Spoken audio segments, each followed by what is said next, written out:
This is Barry with another music production video for the Breck After School Music Program online. Alright, so today we're going to learn how to put vocals on a track that I've made already here on GarageBand. So I have my track here, I'll play it for you. Let's, I gotta be in GarageBand, there we go.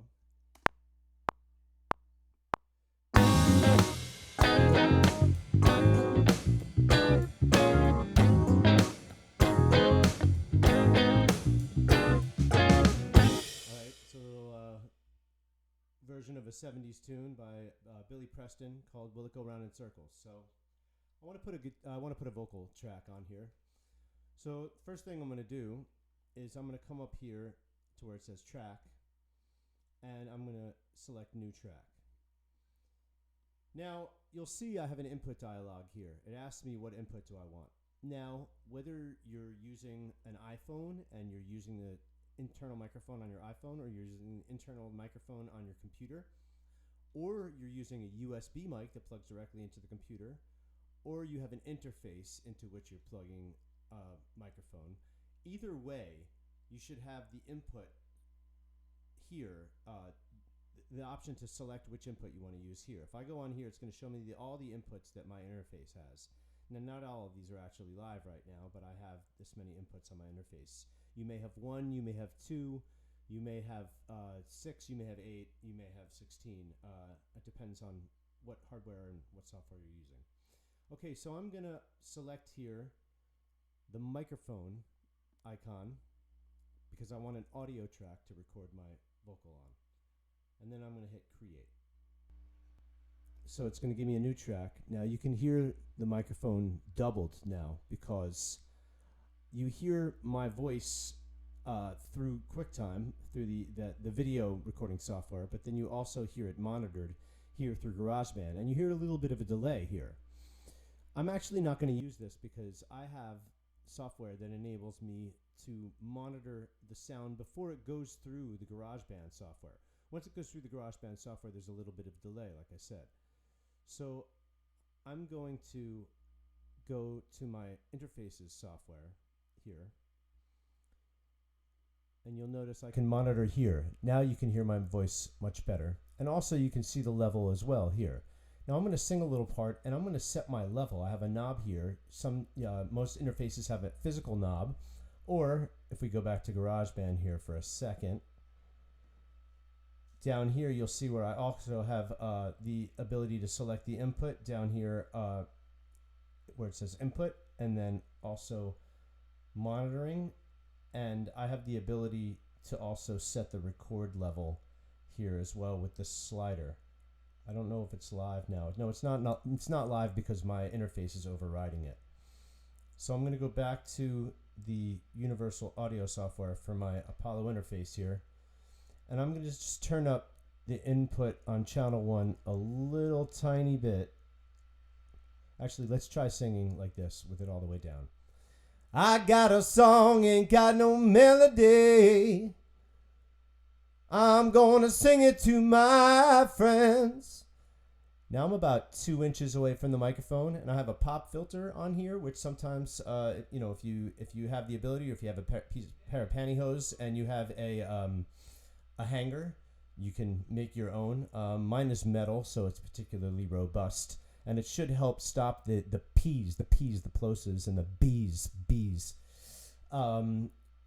But it's also keeping me a certain distance from the microphone. It helps me gauge how far I am.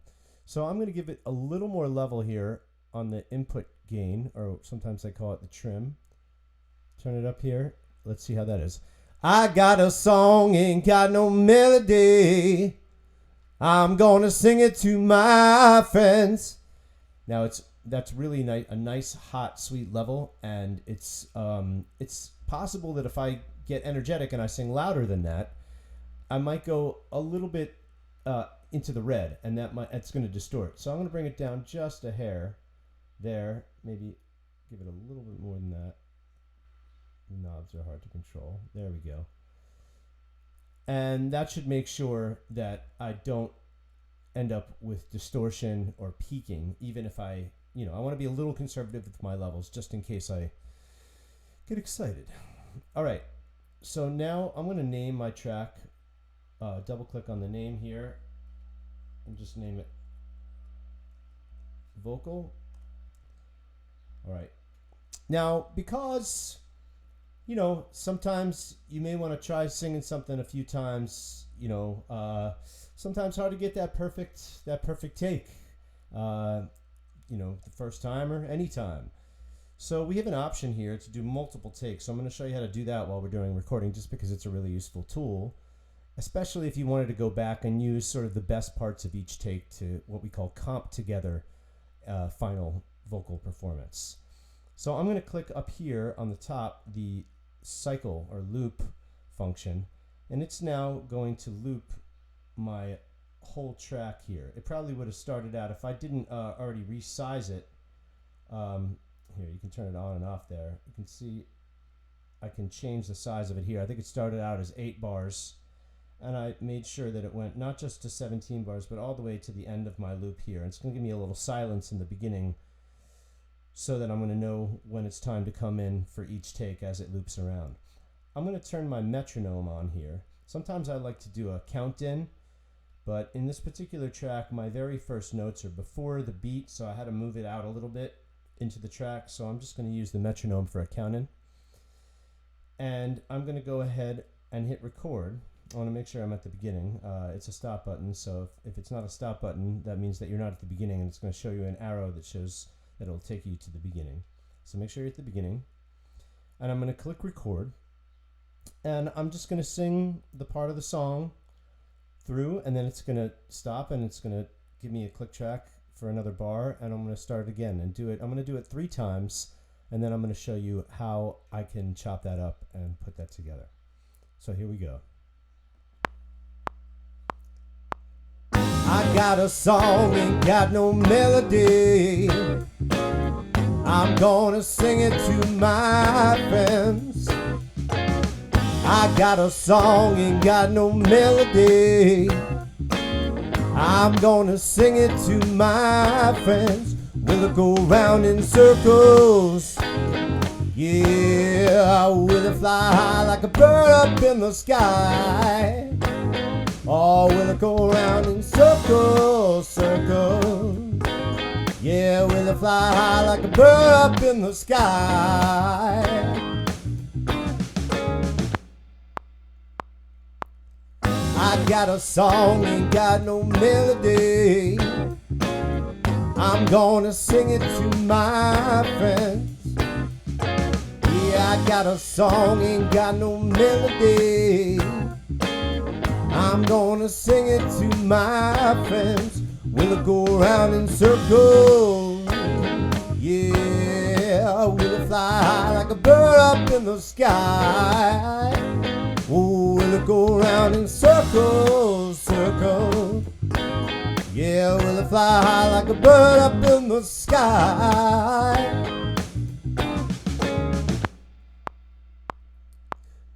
I got a song, ain't got no melody. Yeah, I'm gonna sing it to my friends.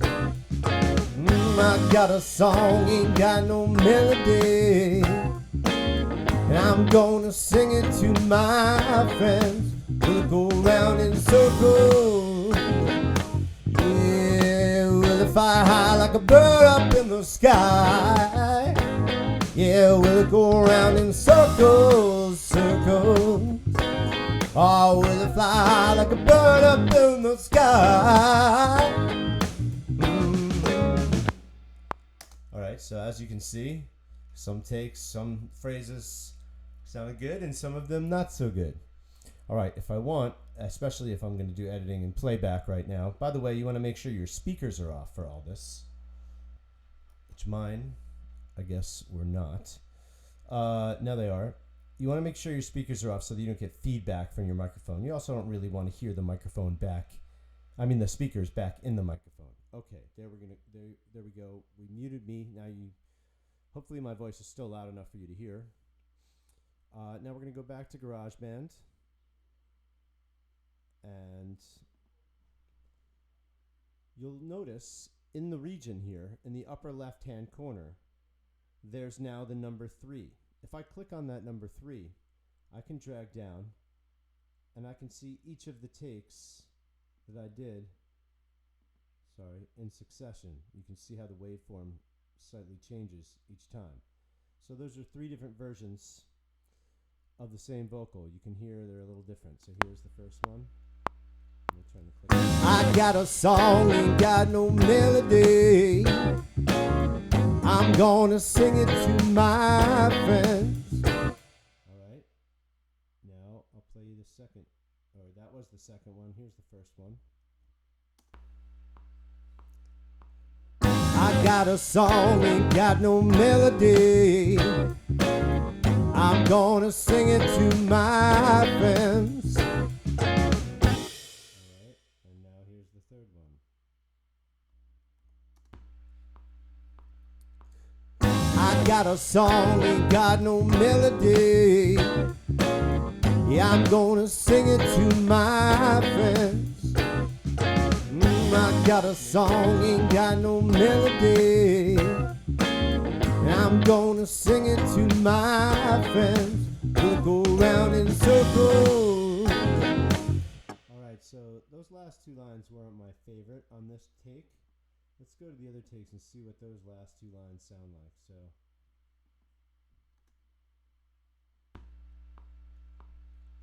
I'm gonna sing it to my friends. We'll go around in circles.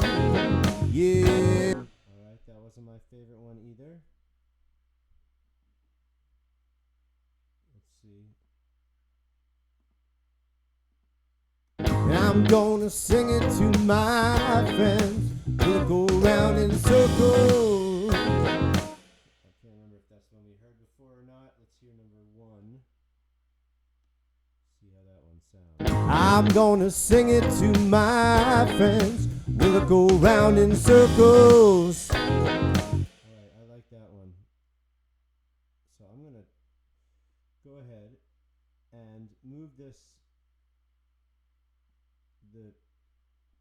playback cursor here.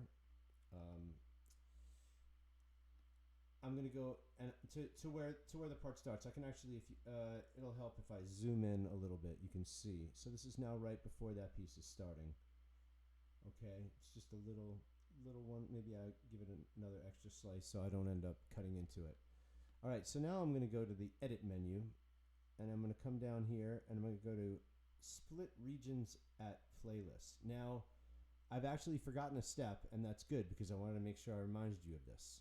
In order to split any region, meaning cut it, we have to have it selected. So I have to go back and I have to have it selected like this. Now I'm going to go up to edit, and I'm going to split the region, and you'll see now it cut it into 2 separate regions. Now I'm going to move my playback head to after that pair of vocal lines. And then I'm going to do the same thing. I'm going to go up to edit. Once again, the part that I'm cutting has to be selected. So if this was now selected, I can't. That's still not going to cut this part of the track. So I have to select the region that I'm going to split, and then I go down here to split regions playlist again. All right, now I can go back and here I liked take 2, so I can go back to take 2, and so for each region it's going to give me the option to choose which take. So now if I go back, let's see what it sounds like altogether. I got a song, ain't got no melody. I'm gonna sing it to my friends. Yeah, I got a song, ain't got no melody. I'm gonna sing it to my friends. We'll go round in circles. Yeah, we'll fly high like a bird up. Alright, now that performance did sound better, but this is going to sound slightly different. So I might have to do some things later on in my mix to make sure that that doesn't sound like it's spliced together. It's possible that I was a little closer to the microphone, or I had a little more energy on that take, but that usually can be just with a slight adjustment, or even sometimes with compression if it's not too big of a disparity. can be fixed. The point of the video is to show you how you can take multiple takes on the same track, and then you can combine them together and make a what we call comp track of a performance in order to get the best part of each performance and a great final take. All right, thanks. If you have any questions, please send me comments, please ask, and I hope you enjoyed this, and we'll have more videos on how to do GarageBand recording and production on your Mac laptop. Take it easy. See you next time. Bye-bye.